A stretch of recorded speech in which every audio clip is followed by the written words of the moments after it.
شیر خدا یا علی مرتضی یا علی مرتضی منزل بدر کے پیش نظر آپ کو جب پیغمبر نے آواز دی رجوع کو عبداللہ کہنا پڑا یا علی مرتضی یا علی مرتضی رجوع کو عبداللہ کہنا پڑا یا علی مرتضی یا علی مرتضی فتح خیبر کے دینا تھا کس کو علم باب خیبر اکھاڑے تھا کس میں دم جانتے تھے اسے بس رسول خدا یا علی مرتضی یا علی مرتضی جانتے تھے اسے بس رسول خدا یا علی مرتضی یا علی مرتضی تیرے اعمال سمتے تو سیرت بنے تیرے اقوال فطرتی بنے تیرے کتبوں میں شامل ہے نطق خدا یا علی مرتضی یا علی مرتضی تیرے کتبوں میں شامل ہے نطق خدا یا علی مرتضی یا علی مرتضی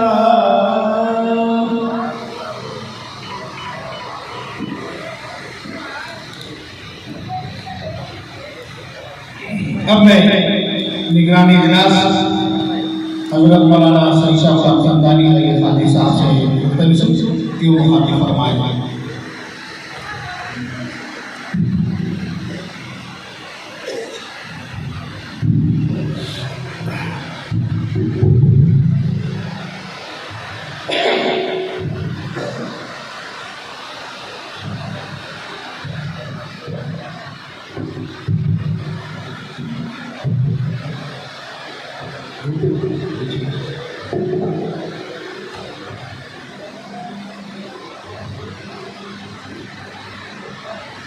السلام علیکم ورحمۃ اللہ وبرکاتہ۔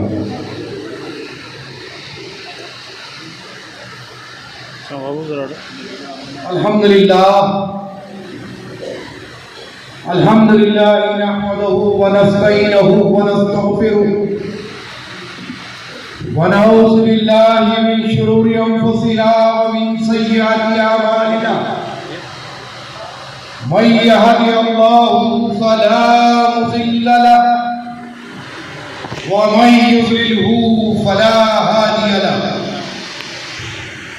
ونشهد ان لا اله الا الله واشهد ان سيدنا وشفيعنا وحبيبنا ونبينا مولانا محمدا عبده ورسوله اما بعد اعوذ باللہ من الشیطان الرجیم بسم اللہ الرحمن الرحیم ان اللہ وملائکتہ یصلون علی النبی یا ایھا الذین آمنوا صلوا علیہ وسلموا تسلیما اللہم صل علی سیدنا محمد وعلی آل سیدنا مولانا محمد وبارک وسلم بسم اللہ الرحمن الرحیم اطیع اللہ واطیع الرسول صدق اللہ العظیم۔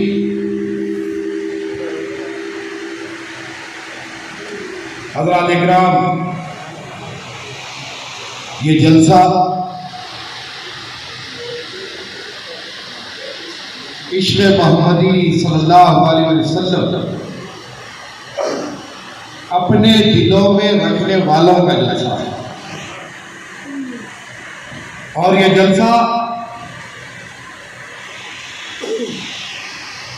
فاتح خیبر مولا مشکل کشا کے نعرے لگانے والوں کا جلسہ ہے۔ تو یہ جلسہ سکون کے ساتھ سننا نہیں ہے۔ جب کسی عاشق کے سامنے اس کے محبوب کا نام لیا جاتا ہے تو وہ تڑپ سے اس کی دل کی گہرائیوں سے اس کی آواز نکل آتی ہے۔ تو پہلے جلسے میں نعرہ رسالت سے گرمی پیدا کرے، نعرہ حیدری سے گرمی پیدا کرے، تو پھر نعت رسول سننے کا مزہ بھی آئے گا، مناقب علی سننے کا بھی مزہ آئے گا۔ نعرہ رسالت، نعرہ رسالت، نعرہ رسالت، نعرہ حیدری، نعرہ حیدری، نعرہ حیدری۔ شاہ نشین پر تشریف فرما معتمد انجمن قادریہ مولانا سید غلام قادر قطب حسینی قادری صاحب، مولانا سید عبد الجلیل قادری صاحب، بزرگان ملت، نوجوان دوستوں، آج کی رات ہم غلامان محمد مصطفیٰ صلی اللہ علیہ وسلم کے لیے بڑی ہی عظیم برکتوں والی رات ہے۔ یہ مہینہ رجب کا مہینہ ہے اور یہ مہینے کے آغاز کے ساتھ جشن بہارا ہم غلاموں کے پاس شروع ہو جاتا ہے۔ رجب کی چھٹی ہند الولی کا عرس، 13 رجب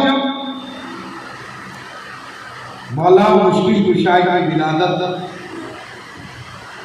26 رجب تمام کے آقاؤں کا واقعہ میرا ہے۔ حضرات اکرام، گفتگو کی ابتدا سے اختتام تک آپ سے یہی گزارش اور التماس ہے، ایک لمحے کے لیے بھی ٹیگ نہ بھولیں، کیونکہ جب گفتگو کے بیچ سے تعلق منقطع ہو جاتا ہے تو پھر بات عیسیٰ لکھے موسیٰ پڑے ہو جاتے ہیں، اور پھر جب کوئی دیوانہ رسول مکرم صلی اللہ علیہ وسلم کے حکم کے مطابق علی کا ذکر کرتا ہے تو پھر اس پر تو ذرا فتوے تیز کرتے ہیں۔ اسی لیے ابتدائی گفتگو میں نے عرض کیا کہ تعلق منقطع نہ ہو، ایک بات کو ایک نہ سمجھ بیٹھے، دل لگا کر سنیں۔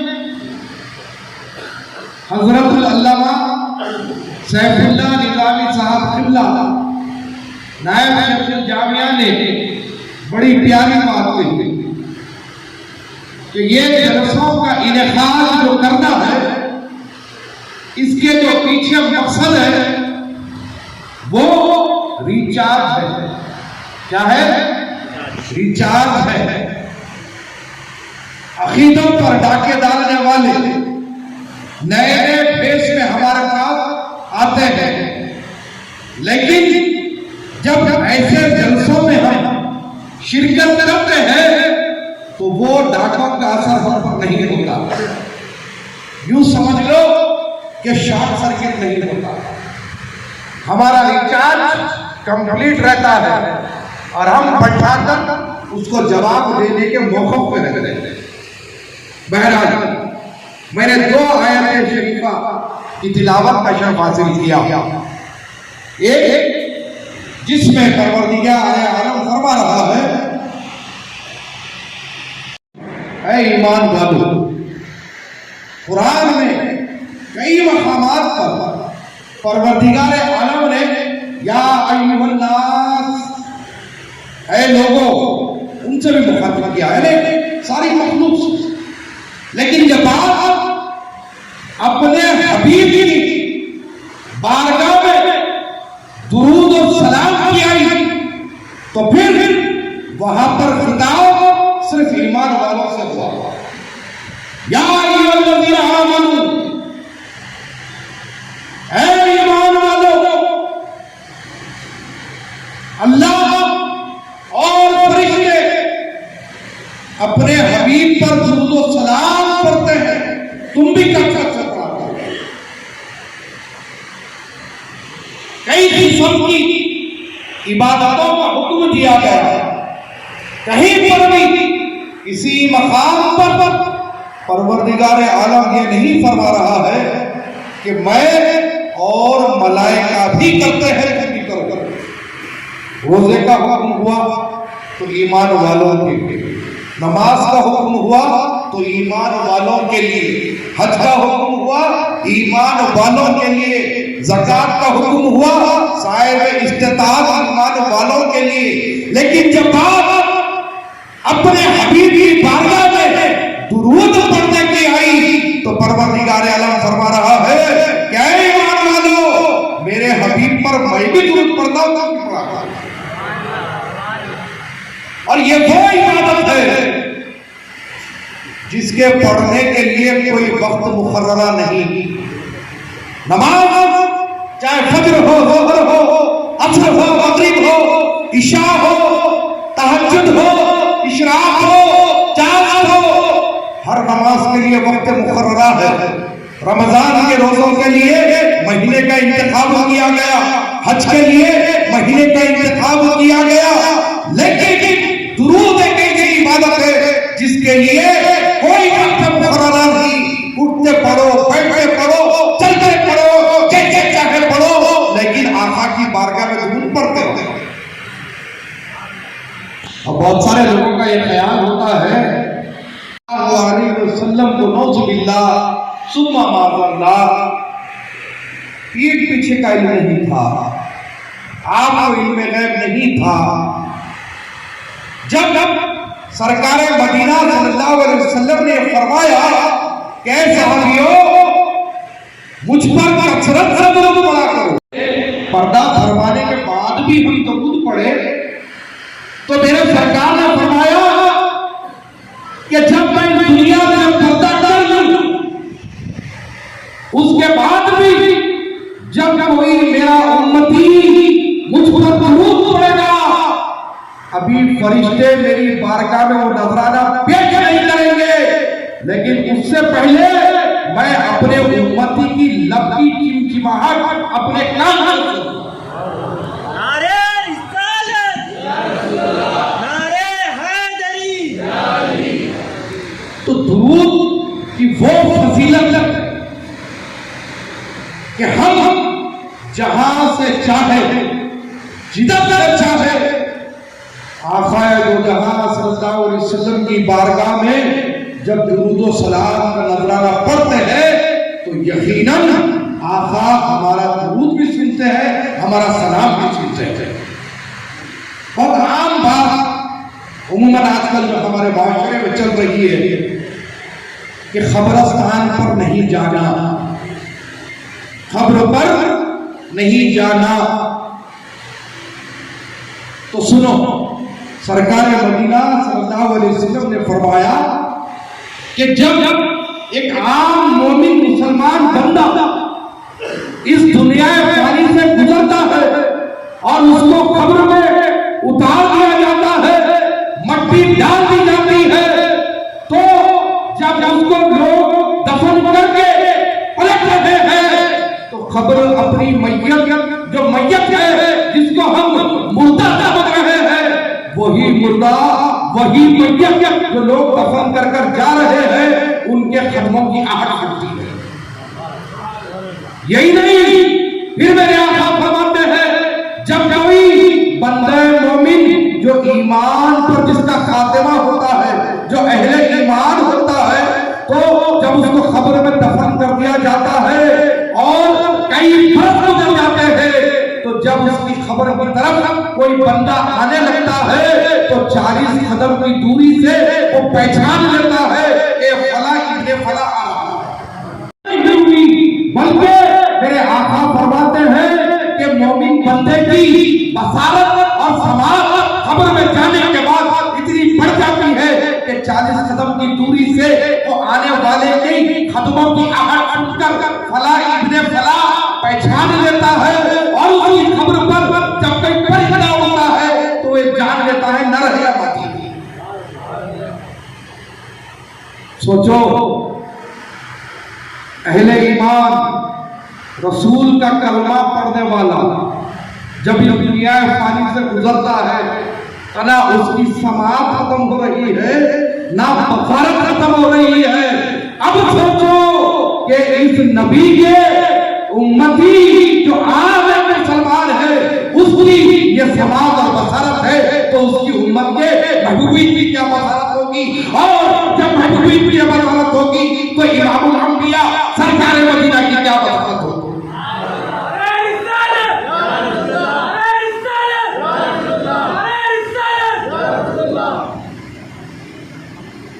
حضرات،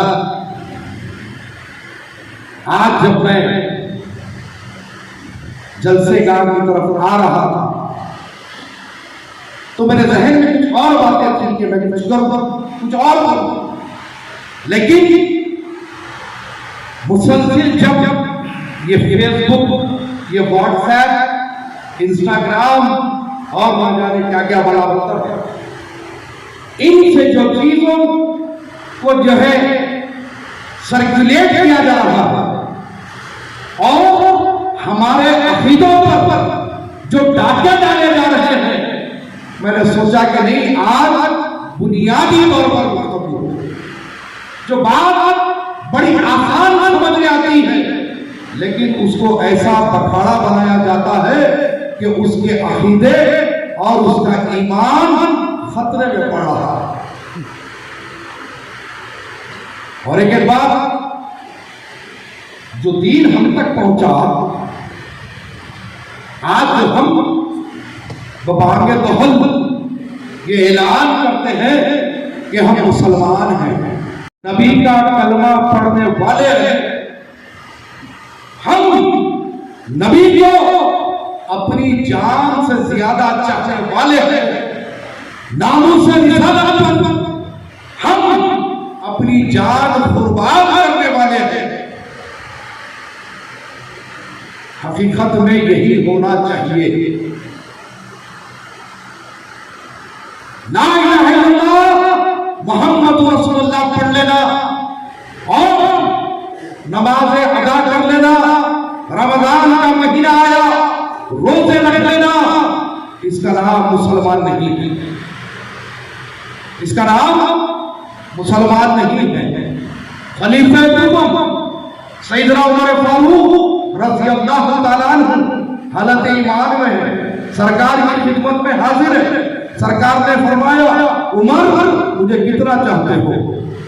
عمر نے عرض کیا کہ یا رسول اللہ، میں آپ کو اپنی دولت سے زیادہ چاہتا ہوں۔ میرے آقا فرماتے ہیں، عمر تمہارا ایمان ابھی مکمل نہیں ہوا۔ پھر تاریخ لکھتی ہے کہ سیدنا عمر فاروق کے سینے پر میرے آقا نے کچھ ہاتھ رکھا اور دم کیا، پھر پوچھا، عمر مجھے کتنا چاہتے ہو؟ عمر نے عرض کیا، یا رسول اللہ، اپنی دولت اور اپنی اولاد سے زیادہ آپ کو چاہتا ہوں۔ پھر میرے آقا نے فرمایا، عمر ایمان ابھی مکمل نہیں ہوا۔ پھر آپ نے عمر کے حسینے پر ہاتھ رکھ کر دم فرمایا اور پھر پوچھا، عمر مجھے کتنا چاہتے ہو؟ بے ساختہ عمر کی زبان سے نکلا، یا رسول اللہ، اپنی جان، مال، عزت و آبرو، اس کی کائنات میں جتنی چیز ہے تمام چیزوں سے زیادہ آپ کو چاہتا ہوں، آپ سے محبت کرتا ہوں۔ تب جا کے میرے آقا نے فرمایا، عمر تمہارا ایمان اب مکمل ہوا۔